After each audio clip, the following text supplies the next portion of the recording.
The desert air burned her nostrils as Maya pulled past the scattered mesquite near West Camelback Road, a few blocks from Phoenix's battered industrial edge. She double-checked the printout, a snapshot from a surveillance feed, time-stamped 7:35 p.m., the sun dying out behind a chain of lopsided warehouses. The address was supposed to be abandoned, but the way the mailboxes sagged under 3 fresh Amazon deliveries said otherwise. Maya took the risk, killing her headlights and squeezing between 2 battered trucks with out-of-state plates. My name is Maya Torres. By dawn, I'd learned that some houses never really sleep in Phoenix, Tucson, or Las Vegas, especially when cartels hide their cash, drugs, and fear behind bland, stuccoed walls. Before we continue, if you're invested in the realities behind cartel operations, subscribe now and tell us where you're tuning in from. Your stories add life to these investigations. The stale smell of boxed meals and sweat haunted the entry hall. Maya pressed her phone, recording every footstep, half preparing for the worst. She was careful not to touch the fridge. Rumored stash containers sometimes had sensors, and focused on the tiny air vent under the staircase, where a bundle of red wires snaked deeper than any home repair would ever need. A sudden shuffle upstairs turned her knuckles white around her self-defense spray. Instead of a cartel enforcer, she met Alex, a local community leader who'd spent years mapping peculiar realty purchases and unmarked vans drifting through these neighborhoods. He leaned against the scratched banister, sharing what he'd learned. Suspicious activity spiked in early 2023 as a new organization arrived, their presence marked by sudden quiet and the policing of every conversation. Kids who used to skateboard now slipped inside after sunset, and good neighbors stopped talking. They both surveyed the living room, a mismatch of cheap furniture, $20,000 in cash stashed under a child's toy chest, and 2 duffel bags with $500,000 fentanyl pills wrapped in pastel blue cellophane. Alex told Maya, "The new guys don't fight openly. They control with fear, silence, and the promise of quick money." That was the real climate, an atmosphere of tension that seeped into ordinary life and made every knock at the door sound like a warning. 7 months ago, on the opposite side of town, the police discovered nearly 40 pounds of fentanyl alongside cocaine in a similar house, leading to the arrest and sentencing of a trafficker who'd tried to blend in by taking night shifts at a local supermarket. The connection. Both locations were linked through fake rental records and a rotating cast of migrants stuffed into back bedrooms, each quietly waiting for their next ride north. Alex whispered the phrase Maya kept hearing in every investigation: "If you ask questions, you disappear." The line echoed across neighborhoods from Phoenix to Tucson and into Las Vegas, where homes just off the strip served as way stations for cash, cryptic coded ledgers, and couriers who never stayed more than a night. Maya jotted the names from Alex's list: property managers rumored to be in on the deals, truck drivers who moved at odd hours, and 2 families who hadn't shown up to church since last Easter. The tension was real, rising every time law enforcement closed in on another safe house. "You can see the climate of fear with every closed window," Alex said. They left the house, but Maya couldn't shake the chill.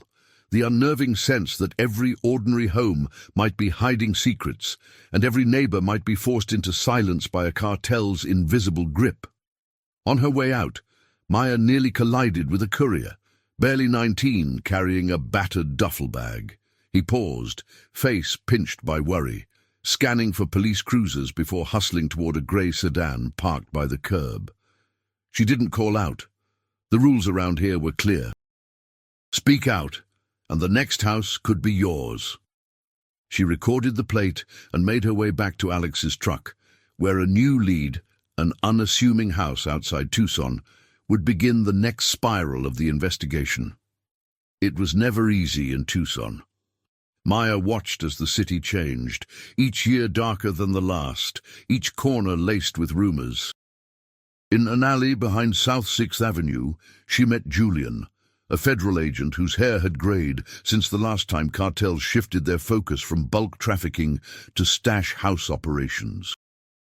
Julian's stories swirled with tension, like the wind off the desert, describing how scouts watched every movement with solar-charged binoculars and coded radios.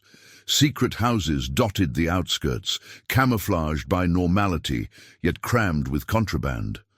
Julian handed Maya a folder thick with evidence. Inside were photos of what looked like family homes, but listed among them was the notorious Bisbee stash house. When tactical teams raided the place in September, the climate was not just tense, it was suffocating. Doors had been reinforced with cheap steel, walls hollowed to hide cash and drugs, and surveillance feeds piped directly to cartel lookouts scattered across the ridgelines. 9 migrants huddled in the tiny den, their eyes wide in fear, having paid for passage, but instead trapped by men who demanded more at every turn. In another case, joint operations with the Mexican authorities led to the dramatic seizure of weapons and tactical gear near Ajo, Arizona, a calculated response traced through persistent intelligence sharing between the Tucson sector and Mexico's federales. The reality was clear.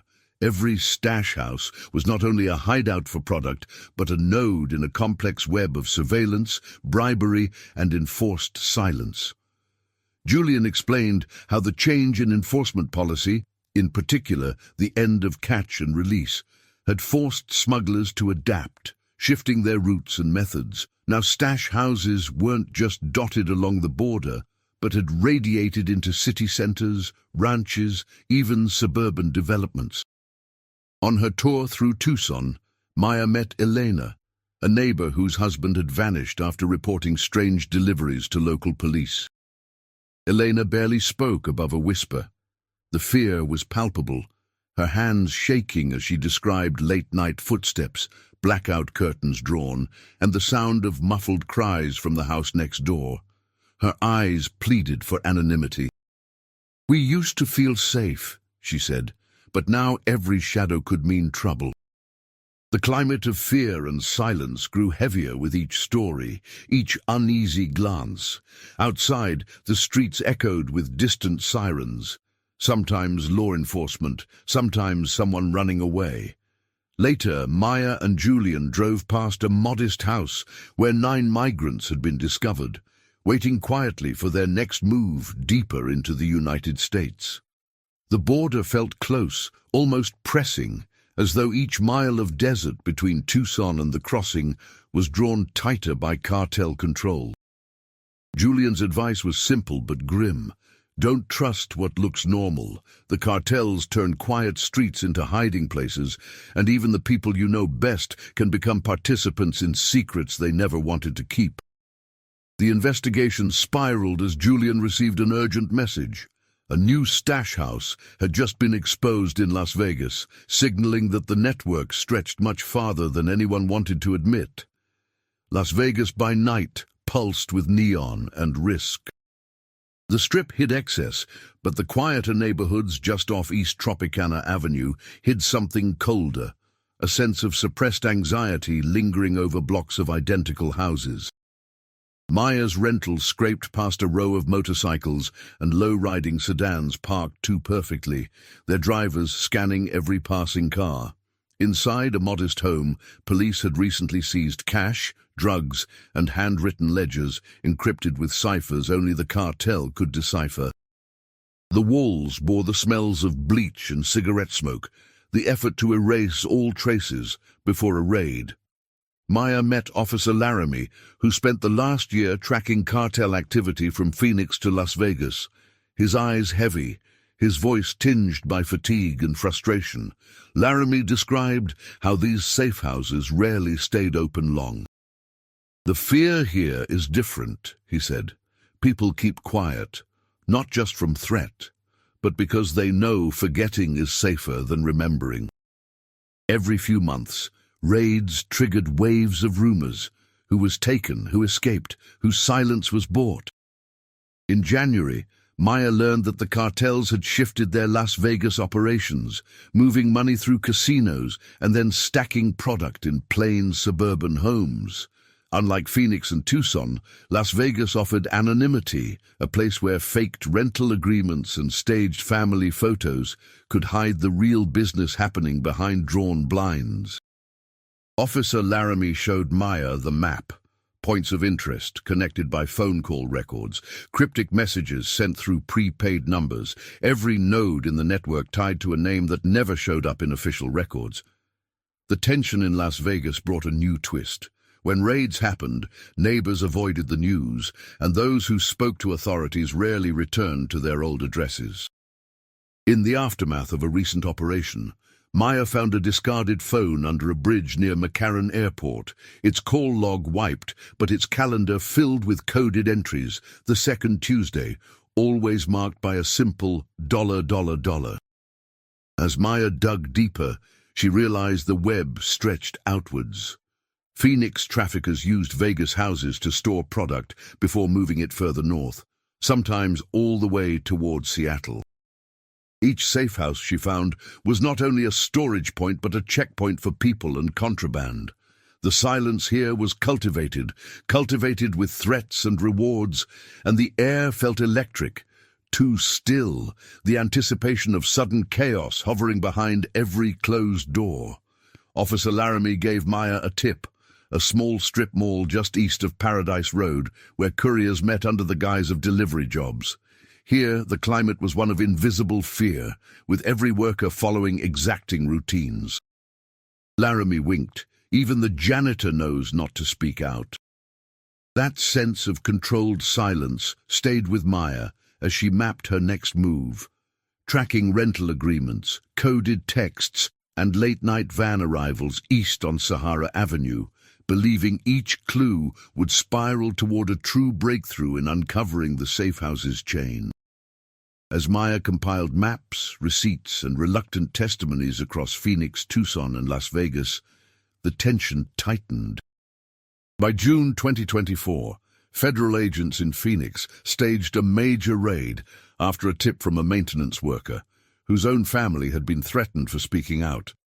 The agents seized over 90 pounds of fentanyl and cocaine from a house barely distinguishable from its neighbors, a place where the climate of fear had become so normal, even city inspectors looked the other way until ordered otherwise. Stash houses in Phoenix were rarely flashy. Maya walked through a neighborhood just off Buckeye Road, recalling how residents described everything as eerily quiet. One neighbor, Clara, shared how the presence of the cartel had imposed a powerful silence. Children were no longer seen outside after dusk, and church attendance dropped off sharply. If someone new moved in, she said, we pretended not to notice. The control was absolute. Cartel representatives sometimes paid entire rent months in advance, using local intermediaries who never spoke about the real arrangement. In Tucson, Maya followed up on a border patrol operation that took down a cartel safe house filled not only with drugs but with tactical gear, ammunition, and vehicles, all stashed under the pretense of a night watch business. Law enforcement learned to scan, not for obvious crime scenes, but for subtle signs: blackout curtains, extra refrigerators installed in garages, and power bills that didn't match occupancy. The most telling signal came from Alex, her earlier contact. A steep rise in new utility accounts opened for vacant homes around the time cartel activity peaked. Maya's investigation spiraled into the challenge of encrypted communications. Nearly every stash house ran a web of prepaid phones, code words, and burner email accounts, an atmosphere of silence so entrenched that even minor participants adopted elaborate routines to evade detection. In Las Vegas, Maya met Tori, a former courier who had escaped cartel networks after a close call with local enforcement. They told me one slip and my family would pay, Tori muttered, her eyes darting toward every newcomer in the cafe. Her scars, one on her forehead, another painted across her left wrist, were a map of the cost of betraying cartel trust. As Tori described coded language used in transport, references to fictional birthdays, church anniversaries, and false emergency contact numbers, Maya realized the level of paranoia was higher than anyone recognized. As Maya prepared for a police ride-along, an encrypted message buzzed through her phone. A new stash house had just been uncovered northeast of Phoenix, painted in calming green to disguise its true purpose. The spiral deepened as each breakthrough risked drawing Maya herself into the cartel's world of fear and silence. The small breakthroughs brought greater risk. Maya's next move was to meet Paul's team, a group of undercover agents who specialized in dismantling stash house operations. They gathered in an abandoned church on Phoenix's west side, the pews long since removed, the sanctuary echoing only with whispers about who'd betrayed whom and where new safe houses might be hiding. Paul slid a manila envelope across the table, its contents stark. Photos of duffel bags torn open, bricks of cash and fentanyl exposed to air thick with dust and rot. Ledgers written in shorthand, receipts for rental vans, and parking stubs from Las Vegas casinos. Maya traced the flow. Money and drugs followed highways like Interstate 10 and Interstate 15. She learned how stash houses were rotated every few weeks, each manager trained to burn photos, flush cash, and wipe phone records before the next occupant arrived. During the meeting, Sarah, a local journalist, interrupted, her arms full of folders chronicling victims. She'd spoken to families across Tucson, many of whom vanished after a tip-off shattered their forced silence. Sarah's stories added fresh layers to the tension. A single mother forced to host a safe house after losing her job, a retired couple threatened when they complained about unknown vans blocking their driveway. Paul explained that just one suspicious complaint could spark a wave of intimidation or property damage, psychological warfare that kept the climate of fear in place. Maya jotted the latest sequence of clues, a new safe house network using short-term rental apps and local fixers, each transaction scrubbed of real names and tracked only through cash handoffs and burner accounts. Each step forward revealed new faces, ex-cartel operatives, burned couriers, and families desperate for closure. As the spiral drew tighter, Maya received a message encrypted through a local church leader. Another stash house in Las Vegas had changed hands, its new tenants protected by deals struck with a local corrupt official. The breakthrough was partial, yet risky. The names on the officials' list could put Maya herself in jeopardy. She drove past the house at dawn, the air thick with tension, the guards indifferent to passing cars. She couldn't shake the feeling that the climate of control extended not only through threats, but through every social institution. A spiral echoing between law enforcement, neighborhoods, and City Hall. Paul nodded grimly.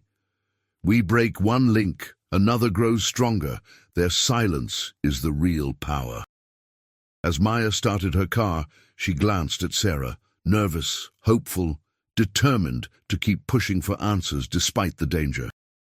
The spiral continued, each new lead bringing Maya deeper into the network of fear, control, and enforced quiet that kept the cartel's operations alive. The tempo accelerated.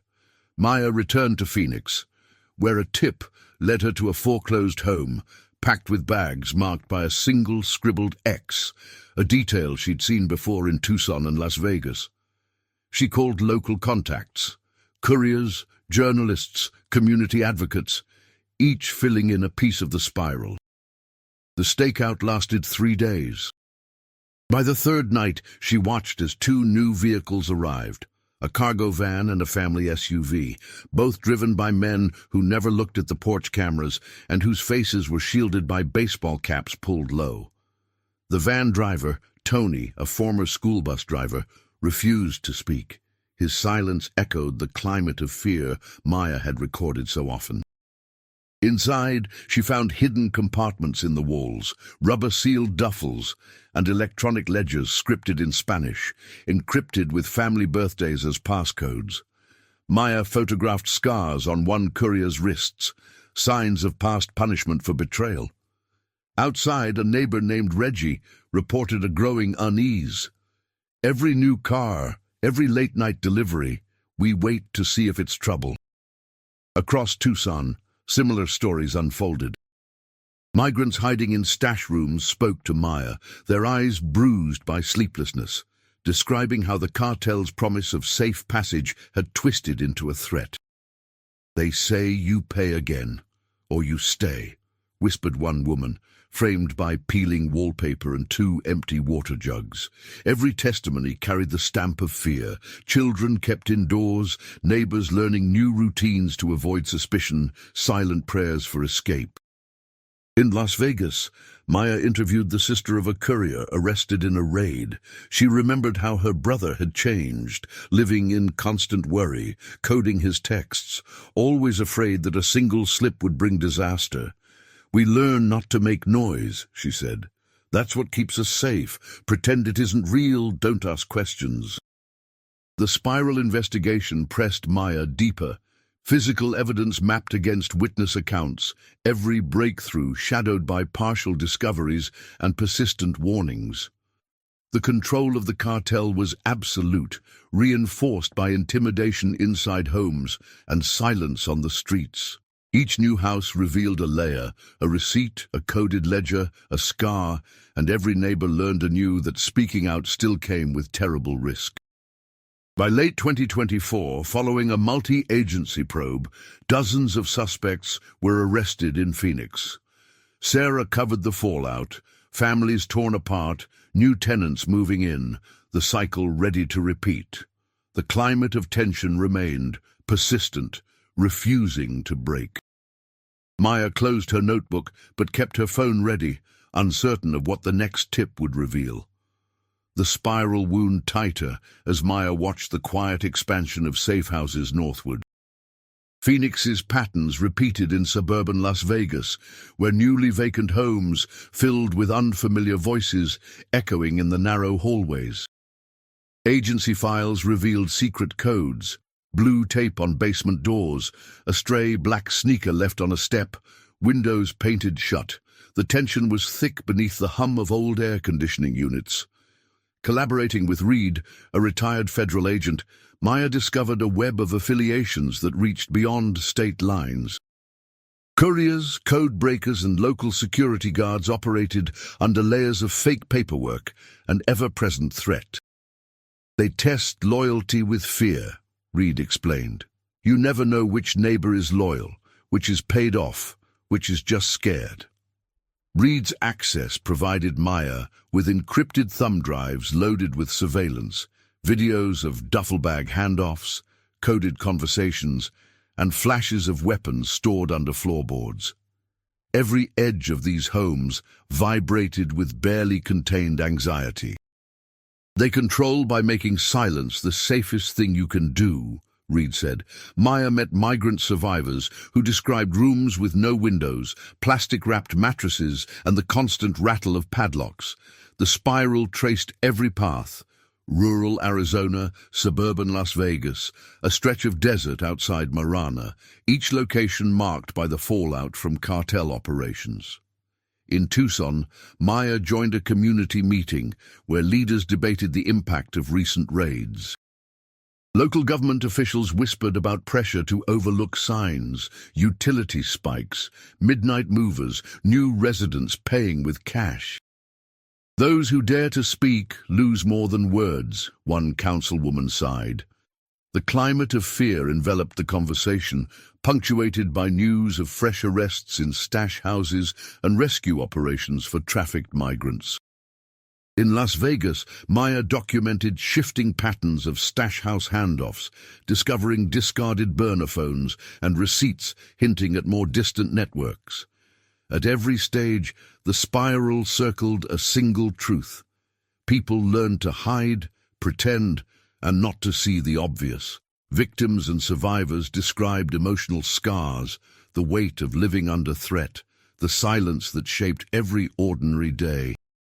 The atmosphere of intimidation grew more pervasive, blending into school conversations, local businesses, and the rhythm of church bells silenced under cartel watch. Maya's investigation captured the persistence of fear, confirmed by every interview and clue. The breakthrough never came cleanly. Each stash house bust brought only partial relief, another layer peeled back, but never exposing every secret. The spiral continued, forcing Maya to confront the pain and control the cartel imposed both inside homes and across the American landscape. Amid rising tension, Maya sought help from Joanna, a trauma counselor who worked with stash house survivors in Phoenix. Joanna's stories revealed yet more hidden scars, families who lived, knowing their homes had hosted traffickers or migrants, children whose sleep was shaped by nightmares of sudden violence or forced silence. Maya recorded afternoons of counseling sessions, documenting the subtle ways fear dictated even the most innocent routines. Lights left on overnight, silent phones, secret passwords shared only between trusted friends. Joanna explained how survivors of cartel control learned to hide their emotions. You carry the climate of fear everywhere you go. The only way through is to talk, even if it's dangerous. The spiral investigation crossed into the domain of healing, blending forensic interviews with moments of emotional growth.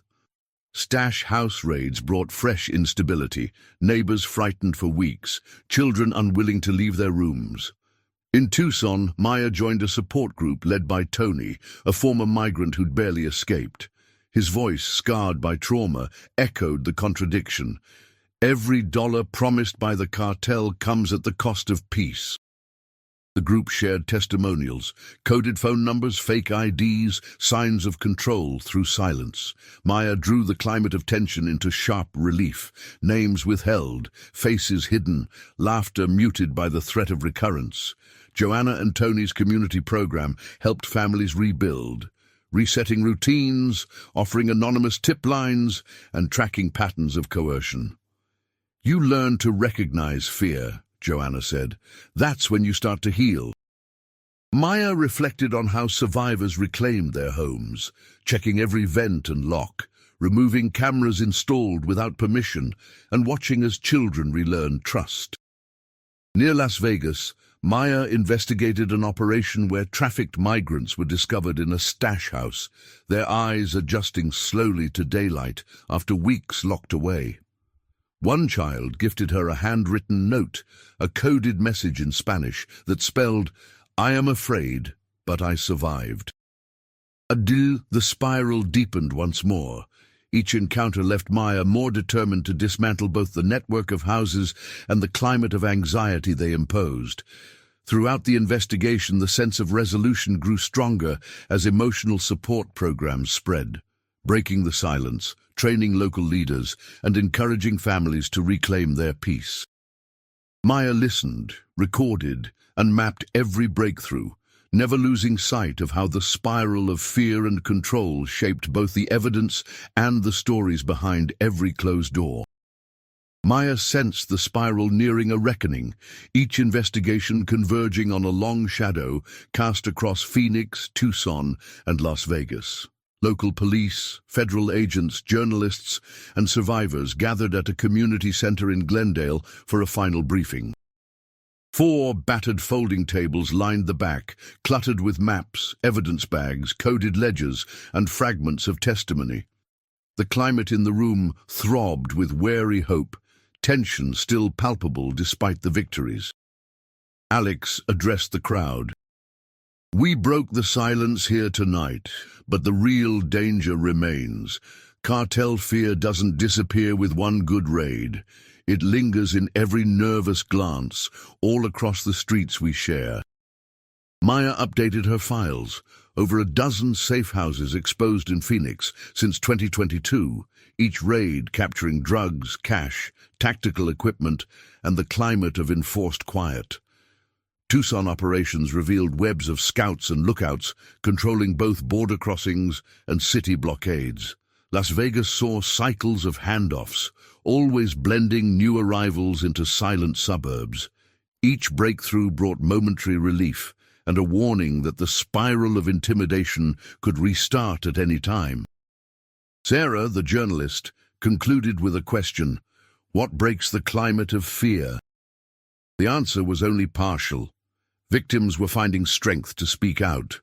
Law enforcement now saw patterns more clearly, and communities tentatively revived church meetings, school sports, and even block parties. But the power of control lingered. The atmosphere of silence weighed heavy. Joanna pressed forward with counseling programs. Her work reminded everyone that silence was beaten only by solidarity. The spiral could finally loosen when enough voices joined together. Maya felt the tension in her own chest, knowing every tip might mean fresh danger or fresh hope. As dusk settled over the empty streets outside, she whispered a promise to herself. "We will tell their stories, so no silence can stand forever." If you found truth and connection in this investigation, subscribe now and let us know where you're watching from. Your courage helps break the walls of fear built by cartels, one story, one survivor at a time.